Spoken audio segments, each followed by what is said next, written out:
فرض کریں کہ کوئی شخص مطلب اپنے دور کا نا یا اپنے پورے علاقے کا سب سے امیر اور بااثر انسان ہو۔ بالکل، جس کے پاس ہر طرح کی نعمت موجود ہو۔ ہاں، ایک ایسی زندگی جہاں مال، دولت، خاندان سب کچھ پرفیکٹ ہو، اور پھر سورج غروب ہونے تک اس کی وہ ساری دولت راکھ بن جائے۔ ایک ہی دن میں سب ختم؟ جی، اور صرف یہی نہیں، ہفتہ ختم ہونے تک اس کا پورا خاندان، اس کی ساری نسل ہی ختم ہو جائے۔ یہ تو مطلب ایک ناقابل تصور صدمہ ہے۔ بالکل، اور بات یہیں ختم نہیں ہوتی۔ کچھ ہی عرصے بعد اس کا اپنا جسم بھی ایک طرح سے بغاوت کر دے، اور ایک خوفناک بیماری اسے یعنی مکمل طور پر مفلوج اور تنہا کر دے۔ واہ، ایک کے بعد ایک مصیبت۔ ہاں نا، تو میں یہ سوچ رہی تھی کہ کوئی بھی عام انسان ایسے حالات میں کتنی دیر تک اپنا ذہنی توازن برقرار رکھ سکتا ہے؟ مطلب کب وہ لمحہ آتا ہے جب انسان کا دماغ بالکل ہی ٹوٹ جاتا ہے؟ یہ واقعی ایک بہت گہرا سوال ہے۔ اور اسی لیے آج کا ہمارا یہ جو گہرا تجزیہ ہے وہ اسی بارے میں ہے، انسانی استقامت اور برداشت کی ان آخری حدوں کو سمجھنے کے بارے میں۔ ہمارے سامنے آج جو تحریر موجود ہے نا، اس کا عنوان ہے the unbreakable patience of prophet Ayub. صحیح، یعنی حضرت ایوب علیہ السلام کے صبر عظیم کی داستان۔ یہ بہت دلچسپ موضوع ہے۔ جی، اور ہمارا مقصد آج محض کوئی پرانا تاریخی واقعہ دہرانا نہیں ہے، بلکہ اس تحریر کے ذریعے ان نفسیاتی اور روحانی میکانزمز کو ڈیکوڈ کرنا ہے جو انسان کو مکمل اندھیرے اور تباہ کن آزمائشوں میں بھی امید کا دامن تھامے رکھنے کے قابل بناتے ہیں۔ بالکل، کیونکہ نقصان یا دکھ یہ انسانی تجربے کا ایک ایسا حصہ ہے جس سے کسی کو بھی فرار نہیں۔ ایسا ہی ہے۔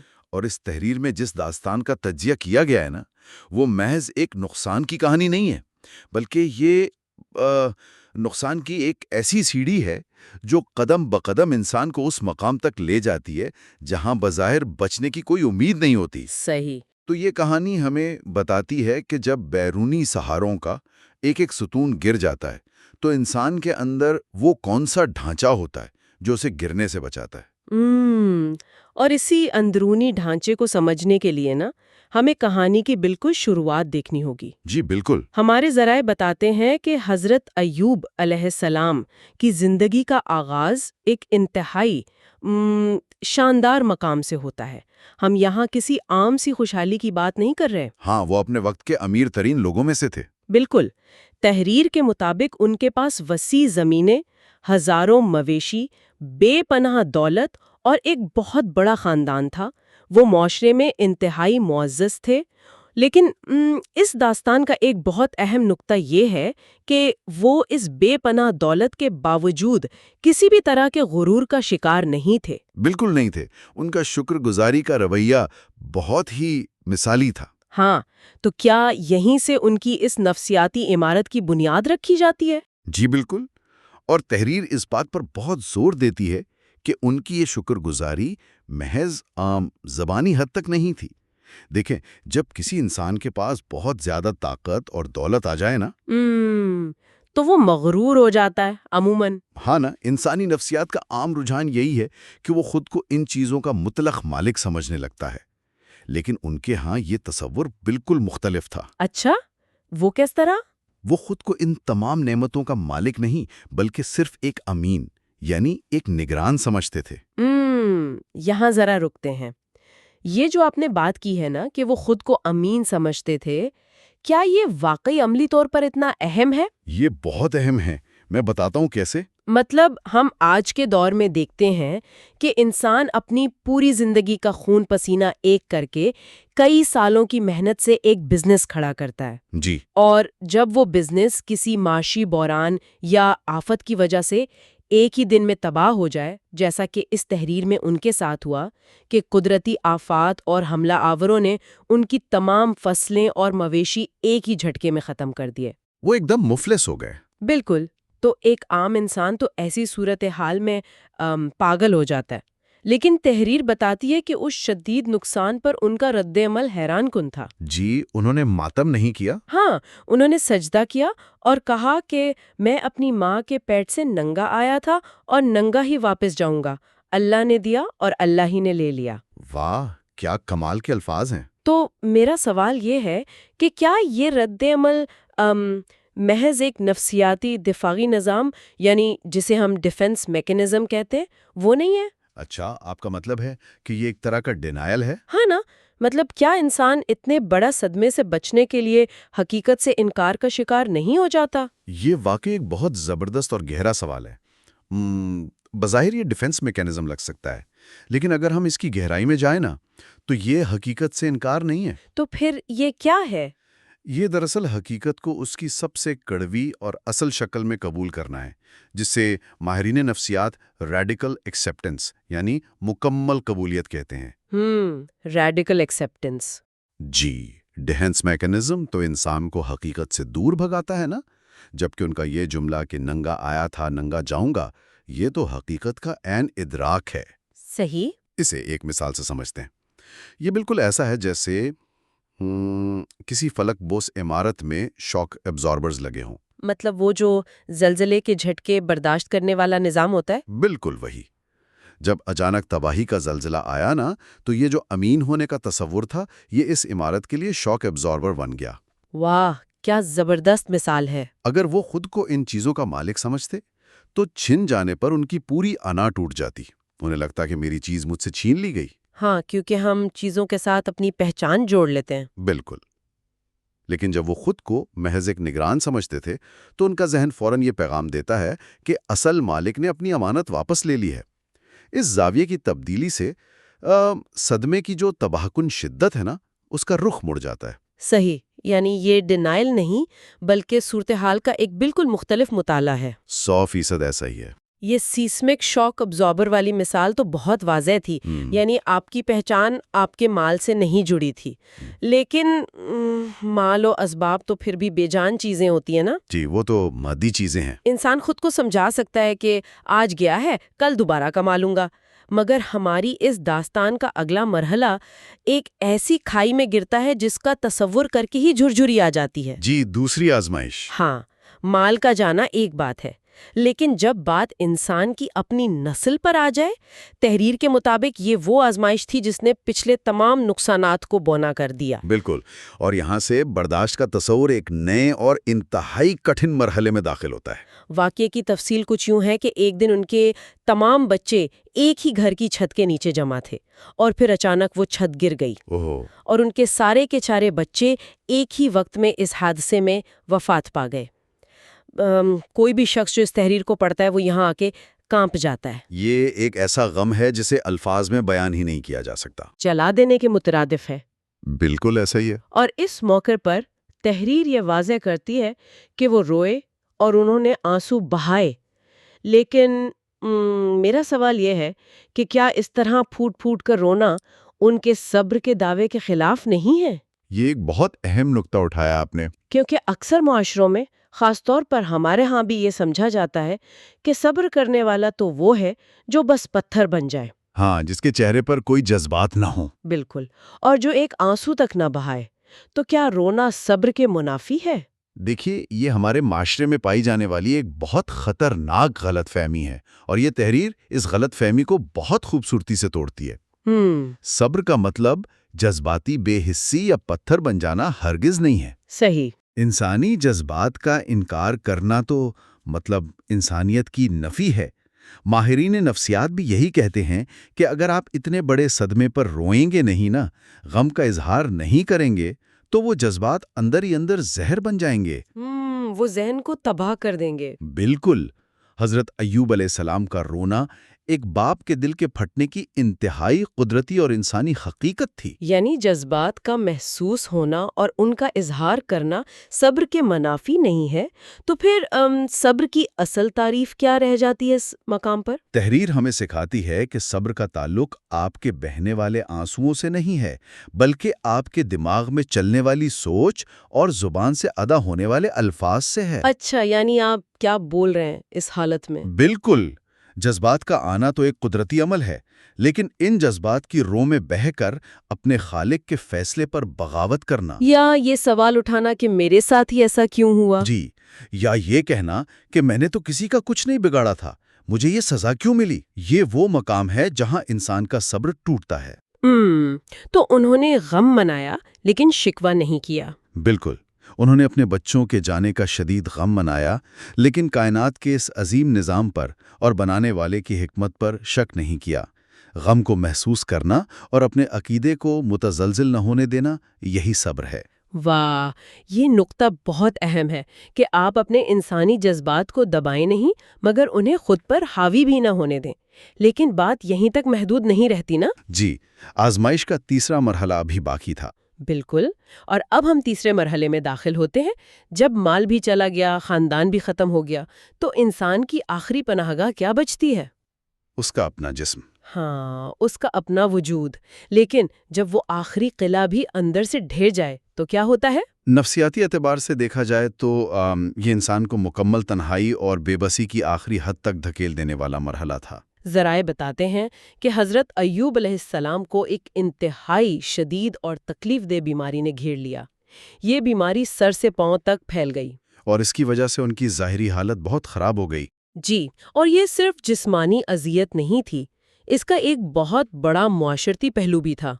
بیماری اتنی خوفناک تھی کہ لوگ ان سے کراہت محسوس کرنے لگے، انہیں چھوت کا ڈر پیدا ہو گیا۔ اور اسی معاشرے نے، جس کے وہ رہنما تھے، انہیں شہر سے باہر ویرانے میں تنہا چھوڑ دیا۔ بالکل، صرف ان کی ایک انتہائی وفادار بیوی بی بی رحمہ ان کے ساتھ اس ویرانے میں ان کی دیکھ بھال کے لیے رہیں۔ اور حیرت کی بات یہ ہے کہ یہ کوئی چند مہینوں کا قصہ نہیں تھا۔ نہیں، یہ بہت طویل عرصہ تھا۔ تحریر بتاتی ہے کہ یہ اذیت ناک دورانیہ 7 سے 18 سال تک محیط تھا۔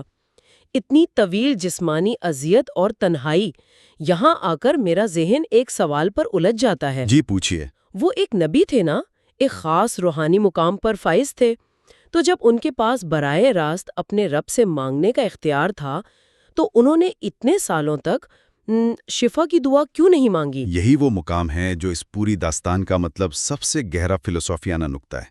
اور آپ کو معلوم ہے، آپ کا یہ سوال بالکل وہی سوال ہے جو ان کی بیوی نے بھی ان سے پوچھا تھا۔ اچھا، ان کی بیوی نے بھی یہی پوچھا تھا؟ جی، کہ آپ دعا کیوں نہیں کرتے کہ یہ مصیبت ٹل جائے؟ اور اس پر حضرت ایوب نے جو جواب دیا وہ عام انسانی عقل کو حیران کر دیتا ہے۔ انہوں نے کیا جواب دیا؟ انہوں نے اپنی بیوی سے پوچھا، ہم نے کتنے سال خوشحالی اور صحت میں گزارے ہیں؟ تو بیوی کا جواب تھا، کئی دہائیاں۔ صحیح۔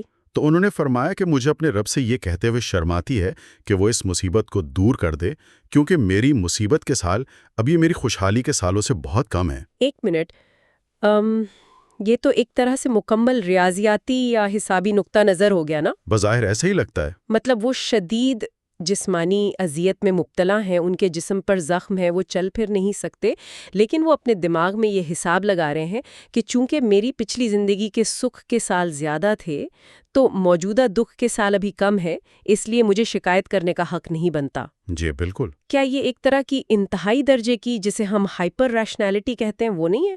دیکھیے، بظاہر یہ ہائپر ریشنالٹی لگتی ہے، لیکن دراصل یہ کوگنیٹو ری فریمنگ، یعنی سوچ کے زاویے کو بدلنے کی ایک انتہائی اعلیٰ قسم ہے۔ کوگنیٹو ری فریمنگ، وہ کیسے؟ جب انسان کسی شدید تکلیف میں ہوتا ہے نا، تو انسانی دماغ کا یہ خاصہ ہے کہ وہ اس تکلیف کو اتنا بڑا کر دیتا ہے کہ ماضی کی تمام خوشیاں اس ایک لمحے کی تکلیف کے سائے میں چھپ جاتی ہیں۔ ہاں، انسان کو لگتا ہے کہ میری تو پوری زندگی عذاب رہی ہے۔ بالکل، لیکن حضرت ایوب علیہ السلام نے ایک وسیع تر زاویہ، ایک میکرو پرسپیکٹو اپنایا۔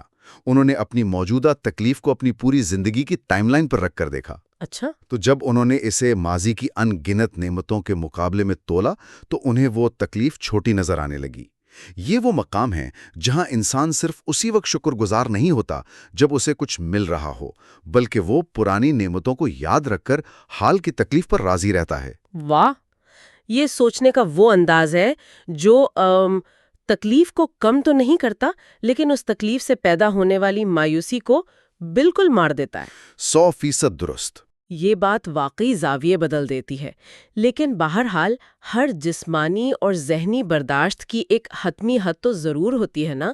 18 سال تو ایک بہت بہت طویل عرصہ ہے۔ بالکل، اور تحریر ہمیں اس داستان کے کلائمیکس کی طرف لے جاتی ہے جب پانی واقعی سر سے گزر جاتا ہے۔ اور جب انتہا آ جاتی ہے تب انسان کی بے بسی اپنے عروج پر ہوتی ہے، اور اسی بے بسی کے عروج پر جا کر برسوں کے طویل صبر کے بعد انہوں نے وہ دعا مانگی۔ جی، اور اس دعا کے جو الفاظ تحریر میں نقل کیے گئے ہیں نا، وہ اپنے اندر ایک پوری سائنس رکھتے ہیں۔ انہوں نے مطلب کوئی لمبی چوڑی فریاد تو نہیں کی نا؟ قرآن کے حوالے سے ان کے الفاظ تحریر میں یوں بیان ہوئے ہیں کہ بے شک مجھے تکلیف پہنچی ہے اور تو سب سے بڑھ کر رحم کرنے والا ہے۔ بس اتنا سا جملہ۔ میں اسی بات پر حیران ہوں کہ اگر کوئی شخص اتنے سالوں بعد دعا مانگی رہا ہے تو وہ یہ کیوں نہیں کہتا کہ مجھے فلاں فلاں بیماری سے فوراً شفا دے دے؟ اس دعا کی نفسیات کیا ہے؟ اس دعا کی نفسیات دراصل تسلیم و رضا کی آخری منزل ہے۔ آپ ان الفاظ کی بناوٹ پر غور کریں نا، بے شک مجھے تکلیف پہنچی ہے، یہ محض ایک صورتحال کا بیان ہے، ایک آبزرویشن ہے۔ اس میں کوئی ڈیمانڈ نہیں ہے کہ میری تکلیف دور کرو۔ بالکل کوئی مطالبہ نہیں ہے۔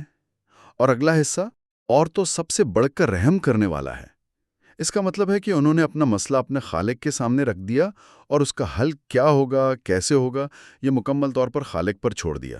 آج کی دنیا میں ہم جب مانگتے ہیں تو ہم ڈیمانڈ کرتے ہیں نا، شرائط رکھتے ہیں اور اپنا حل خود بتاتے ہیں۔ ہاں نا، ہم کہتے ہیں کہ میرا مسئلہ اس طرح سے حل کر دیں۔ لیکن یہ دعا سکھاتی ہے کہ حقیقی عاجزی یہ ہے کہ آپ صرف اپنی کمزوری کا اعتراف کریں اور رب کی رحمت پر یقین رکھیں۔ اس میں کوئی استحقاق یا انٹائٹلمنٹ نہیں ہے۔ صحیح۔ اور تحریر بتاتی ہے کہ جب اس درجے کی عاجزی کا اظہار کیا گیا تو حالات نے پلٹا کھایا۔ یہ داستان کا وہ حصہ ہے جسے ہم عام طور پر کرشمہ یا معجزہ کہتے ہیں۔ جی، جب ان کی برداشت کا امتحان مکمل ہو گیا تو انہیں ایک حیران کن حکم ملا۔ انہیں حکم دیا گیا کہ وہ اپنا پاؤں زمین پر ماریں، اور جیسے ہی انہوں نے ایسا کیا وہاں سے ایک ٹھنڈا شفا بخش چشمہ پھوٹ پڑا۔ انہیں اس پانی سے نہانے کا حکم دیا گیا۔ اور چشم زدن میں ان کی برسوں پرانی اور خوفناک جسمانی اذیت بالکل غائب ہو گئی۔ ہاں، ان کی نہ صرف صحت بلکہ جوانی اور خوبصورتی بھی واپس آ گئی۔ اور یہ بحالی صرف جسم تک محدود نہیں رہی نا؟ جی نہیں، تحریر کا یہ حصہ دراصل اس بات کی علامت ہے کہ کائنات کا نظام کس طرح کام کرتا ہے۔ ان کی دولت، ان کا خاندان، ان کا کھویا ہوا سب کچھ انہیں نہ صرف واپس ملا بلکہ پہلے سے دوگنا کر کے دیا گیا۔ واہ، دوگنا کر کے دیا گیا۔ بالکل، یہ ایک کائناتی اصول ہے کہ جب انسان شدت ترین اندھیرے میں بھی اپنے یقین کو نہیں چھوڑتا تو بحالی کا عمل صرف پرانی حالت میں واپس لے جانے کا نام نہیں ہوتا، بلکہ وہ ایک نئے اور کہیں زیادہ بلند درجے کی طرف لے کر جاتا ہے۔ اسے ہم ایکسپونینشل ریسٹوریشن کہتے ہیں۔ ایکسپونینشل ریسٹوریشن، یہ پوری داستان واقعی آج کے تیز رفتار دنیا کے لیے ایک زبردست سبق ہے۔ اگر ہم اس ساری گفتگو کو سمیٹیں نا تو یہ سمجھ آتا ہے کہ یہ واقعہ صرف ایک پرانی کہانی نہیں ہے۔ جی بالکل۔ یہ ایک عملی ٹیمپلیٹ ہے ان لوگوں کے لیے جو زندگی کی تاریک ترین وادیوں سے گزر رہے ہیں۔ جب انسان کو لگے کہ اس کا کریئر تباہ ہو گیا ہے، رشتے بکھر گئے ہیں، صحت ساتھ چھوڑ رہی ہے اور بظاہر کوئی راستہ نہیں بچا۔ ہاں، تو یہ داستان سکھاتی ہے کہ صورتحال کتنی ہی بے قابو کیوں نہ ہو، ہم اس پر کیا رد عمل دیں گے، یہ اختیار ہمیشہ ہمارے اپنے ہاتھ میں رہتا ہے۔ بالکل، اور یہ اس بات کی تصدیق ہے کہ زندگی کے بدترین طوفانوں میں شکر گزاری اور امید کا لنگر مضبوطی سے تھامے رکھنا ہی اصل طاقت ہے۔ یہ واقعی ایک شعوری انتخاب ہے۔ لیکن اس سب پر بات کرتے ہوئے تحریر کی ایک چھوٹی سی تفصیل میرے ذہن میں مسلسل گھوم رہی ہے۔ اچھا، وہ کیا؟ دیکھیں، تحریر کے مطابق جس ذات کی طرف سے یہ شفا آئی وہ تو ہر چیز پر قادر ہے نا؟ بے شک۔ وہ چاہتا تو آسمان سے براہ راست کوئی روشنی اترتی، یا محض ایک لفظ کے ادا ہونے سے ایک لمحے میں حضرت ایوب علیہ السلام بغیر کچھ کیے بالکل ٹھیک ہو جاتے۔ بالکل ایسا ہو سکتا تھا۔